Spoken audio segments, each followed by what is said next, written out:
پہلی چیز تو یہ کہ آپ کی علمی وجاہت اتنی ہے کہ آپ کو بیک وقت عربی پر، فارسی پر، اردو پر اور اپنی مقامی زبان سرائکی پر یکساں عبور حاصل ہے کہ آپ جس روانی سے،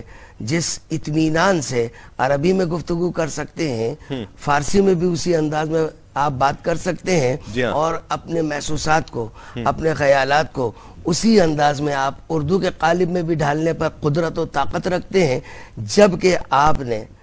پنجاب کے ایک دور افتادہ علاقے میں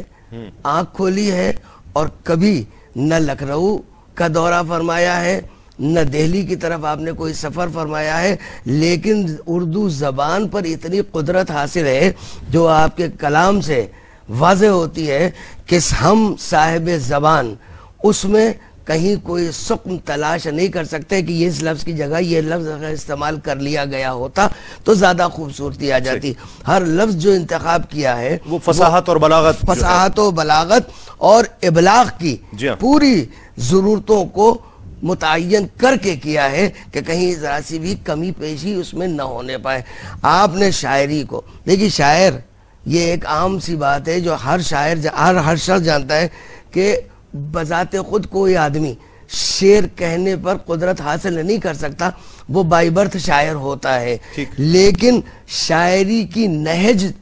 طے کرنا یہ انسان کی اپنی ذات کے اندر ہوتا ہے۔ آپ نے اپنی شاعری کو ایک نہج دی، متعین کیا کہ اس کو خدمت دین اسلام، تبلیغ اور تصوف کی نکات اور وہ باریک نکات جو عام طور پر گفتگو کرنے کے لیے وقت اور بہت زیادہ صفحات کی ضرورت ہوتی ہے، ان کو اشعار کے قالب میں ڈال دیا۔ یہ وحدت الوجود کہ وحدت الوجود کا فلسفہ اتنا مشکل فلسفہ جس کے اوپر محی الدین ابن عربی نے صفحات ہزاروں کی تعداد میں تحریر فرمائے، لیکن مولانا روم سے لے کر کے بابا بلے شاہ ہوں، حضرت شاہ عبداللطیف بھٹائی ہوں، حضرت غلام فرید رحمت اللہ تعالی علیہ ہوں، ان کا تتبع کرتے ہوئے آپ نے اتنا آسان کر دیا اس کو، جیسا کہ مولانا روم نے فرمایا کہ خود کوزہ ہو، خود کوزہ کرو، خود گلے کوزہ، خود رندے صبح کش، خود برسر کوزہ خریدار برآمد، بشکست و رواں شد۔ بہت آسان سی بات ہے کہ سب کچھ وہی ہے، اسی نے بنانا، جب چاہا اس کو استعمال کیا اور جب چاہا اس کو توڑ دیا، دوسری شکل اختیار فرما لی۔ اسی مضمون کو خواجہ محمد یار فریدی رحمت اللہ تعالی علیہ نے اپنے اشعار میں، سرائکی میں تو چونکہ میری زبان پہنچ نہیں ہے، یہ میری بڑی کمی ہے اور میں اس کو بڑا محسوس کرتا ہوں کہ میرے پیروں کی زبان سرائکی ہے، کیونکہ میرا تعلق شاہ سلیمان توسوی رضی اللہ تعالیٰ عنہ کے خانوادے سے 200 سال پرانا ہے۔ ٹھیک ہے، لیکن اب میں جانتا ہوں کہ میں اس پہ، لیکن اردو اور فارسی میں کم از کم اتنی مجھے درک ہے کہ میں یہ کہہ سکتا ہوں کہ حضرت نے حق ادا فرما دیا ہے اس وحدت الوجود کی گفتگو پر۔ ناظرین، ہمارے ساتھ ٹیلی فون لائن پر ایک اور انتہائی محترم اور معروف سکولر تشریف فرما ہیں کہ جو سجادہ نشین ہے شاہ آباد شریف کے سید محمد فاروق القادری صاحب۔ آپ متعدد کتب کے مصنف بھی ہیں، تراجم بھی آپ نے بہت کی ہے، تصوف آپ کا خاص حوالہ ہے جناب سید محمد فاروق القادری صاحب۔ السلام علیکم۔ وعلیکم السلام ورحمۃ اللہ۔ شاہ صاحب کیسی طبیعت ہے؟ خیریت سے ہیں؟ مہربانی جناب کو مزاج بخیر ہے سر؟ جی الحمدللہ الحمدللہ۔ خواجہ محمد یار فریدی رحمت اللہ علیہ کی شاعری کے حوالے سے، ان کے کام، ان کی شخصیت کے حوالے سے ہم بات کر رہے تھے۔ جی سر، جی سر۔ آپ کا بہت کام ہے اس تعلق سے اور بڑی گہری نظر ہے، کیا فرمائیے گا؟ صاحب، حضرت خواجہ محمد یار فریدی علیہ رحمت کو اللہ نے بے پناہ صلاحیتوں سے نوازا تھا۔ وہ ایک ہی وقت میں بہت بڑے شیخ طریقت، بہت نامور مستند عالم دین، جادو بیان، واعظ، سحر بیان، خطیب، قادر الکلام شاعر، اور مزے کی بات یہ ہے کہ کئی زبانوں کے شاعر، اور اللہ تعالیٰ نے ان کے زبان میں ایسی تاثیر رکھی تھی کہ ہزاروں کا مجمع وہ اس وقت جب وہ بات کرتے تو کسی کو اپنا تن من کا ہوش نہ رہتا۔ یہی وجہ ہے کہ وہ جہاں بھی تشریف لے گئے، اہل زبان لوگوں کے سامنے انہوں نے بات کی تو اہل زبان لوگ زبان پکڑ کر کے بیٹھ گئے، اور ان کی شاعری اردو، فارسی، سرائکی، عربی ساری زبانوں میں موجود ہے۔ ان کے شعر جو ہے وہ بہت ہی نعتیہ کلام بھی ہے، اس میں غزل بھی ہے، اس میں حمد بھی ہے، اس میں مناقب بھی ہے، ہر قسم کی ہمہ جہت شاعری ہے ان کی۔ اللہ تعالیٰ نے ان کو بے شمار خوبیوں سے نوازا تھا۔ یہی وجہ ہے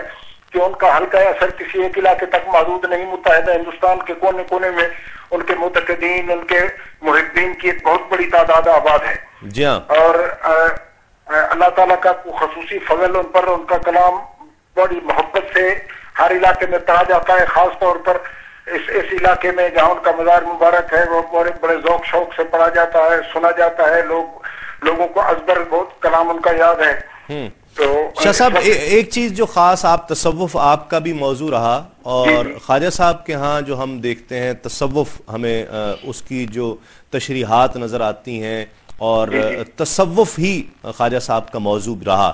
اس حوالے سے کیا کہنا چاہیں گے؟ اس حوالے سے میں یہ کہوں گا کہ حضرت خواجہ محمد یار اس روایت کے امین تھے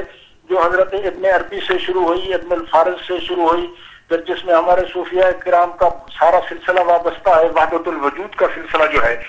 جس میں پوری انسانیت ایک اکائی ہے، جس میں ہم کہتے ہیں نا کہ الخلق عیال اللہ،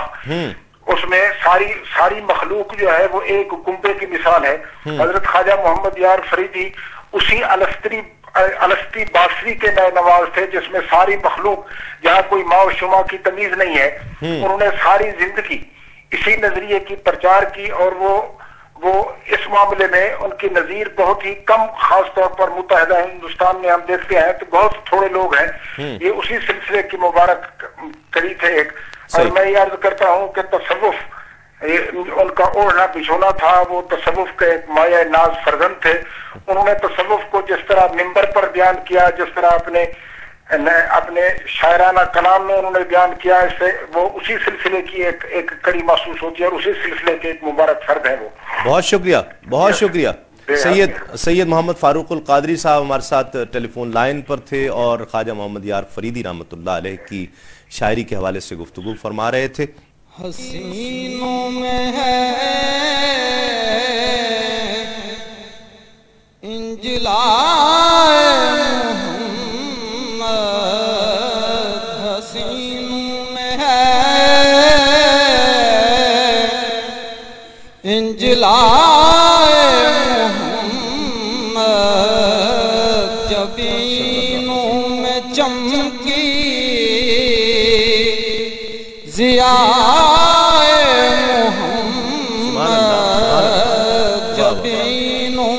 چمکی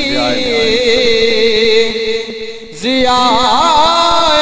محمد، کمر چیر ڈالا کیا موم پتھر، کمر چیر ڈالا کیا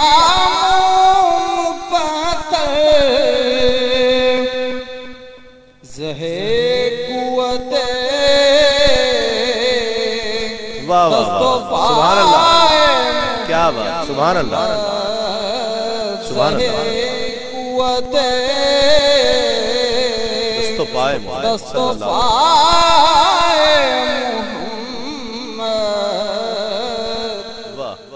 ز تحت سراتا سر عرش اعظم، چلو دیکھ لو جلوہ محمد، چلو دیکھ لو جلوہ محمد، میرے منہ کو کیوں چومتا ہے زمانہ، میرے منہ کو کیوں چومتا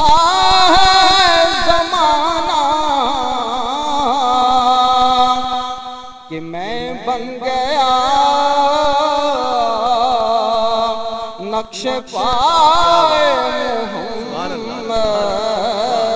کہ میں بن گیا نقش پائے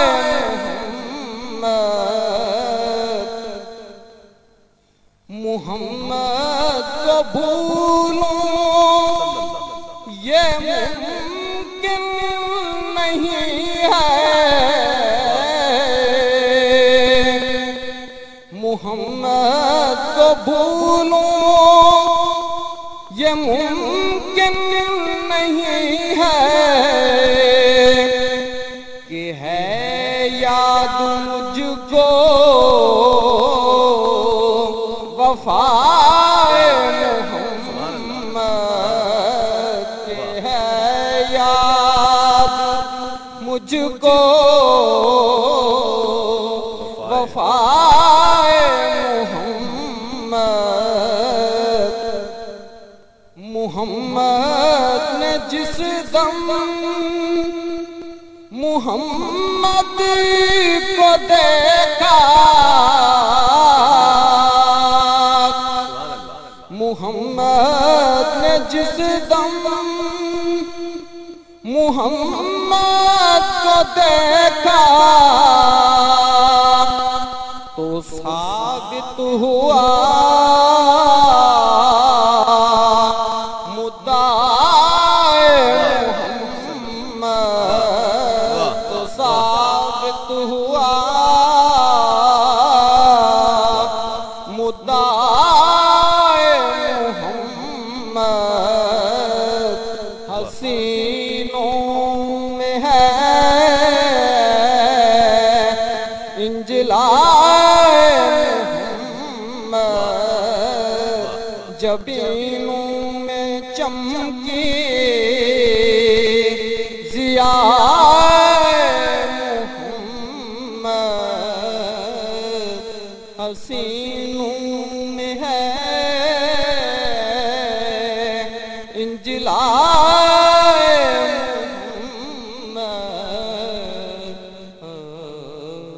سبحان اللہ۔ خواجہ صاحب چلو دیکھ لو جلوہ ہائے محمد، تو محسوس ایسا ہوتا ہے کہ جیسے منظر سامنے ہے اور لوگوں کو کوئی پکار رہا ہے کہ آؤ دیکھ لو، میں تو دیکھ رہا ہوں، اور اس کے اندر اتنا یقین پایا جا رہا ہے۔ یہ کیفیت کیسے ملتی ہے جبکہ وہ بیان بھی ہو جائے؟ جی حضرت خواجہ محمد یار فریدی علیہ رحمت کی یہی ایک انفرادیت تھی کہ انہوں نے ان سے ایک دفعہ سوال بھی کیا گیا۔ میں وہ سرائکی کا وہ جملہ ہی عرض کروں گا کہ آپ سے سوال کیا گیا کہ کدہیں حضور عاشق رسول ہوئے کدہیں حضور دی زیارت کتی ہوئے، تو آپ نے فرمایا کہ آپ کو سوال کرنے کا ڈھنگ نہیں آیا، آپ کو یہ پوچھنا چاہیے تھا کہ جنہاں دے ملے وے والا نکھڑے تو نہیں ہوئے، ہائے ہائے ہائے کیا بات، تو پھر آپ نے جدائی نہیں ہوئے، تو پھر آپ نے شعر لکھا کہ کنارے یار سے نکلا نہیں محمد یار، واہ واہ، کنارے یار سے نکلا نہیں محمد یار، جہاں رہا وہ محمد سے ہم کنار رہا۔ کیا بات کیا بات۔ تو آپ کی اپنی بھی یہ کیفیت تھی، اور پھر جو آپ کے واز کے دوران کیفیت ہوتی تھی تو بہت سے سامعین میں سے بہت سے لوگوں کو آپ زیارت کرا دیتے تھے کہ وہ دیکھو حضور سرکار کی سواری آگے حضور تشریف لے آئے۔ جس طرح خواجہ صاحب ذکر کر رہے ہیں شاہ صاحب، تخیل ہم نے فنی اعتبار سے بات کی کہ ہم اس کو ایک تھوڑا سا عالمیہ، میں چاہوں گا کہ ضمناً آپ اس طرف بھی روشنی ڈالیے گا۔ ہمارے ہاں ایک تھوڑا سا عالمیہ یہ رہا ہے کہ تنقید نگار تو دیکھتے ہیں، اب اتنی بڑی شخصیت جس کے بہت سے حوالے ہوں کہ وہ ایک صوفی بزرگ بھی ہو، ایک عالم دین بھی ہو، اور اس کے ذریعے کتنوں کو وہ صراط مستقیم مل رہی ہو، تو یہ حوالہ کہیں چھپ سا جاتا ہے۔ ایک تو بات یہ ہمارے ہاں موجود ہے باہر طور، تنقید نگار اسے اپنے طور پر دیکھتے ہیں، لیکن اس کے ساتھ ساتھ جس طرح سے ان کی بحیثیت شاعر وہ جس طرح ابھر کر آ رہے ہیں اتنے بڑے حوالوں کے ساتھ، وہ یقیناً فنی اعتبار سے اہم تو ہوگا، لیکن تخیل کتنا اہم ہے جس طرح خواجہ صاحب ذکر کر رہے تھے۔ جی دیکھیے شاعری کی جو بنیاد ہے وہ تخیل ہی تو ہے. ٹھیک اگر اور وہی اترتا ہے.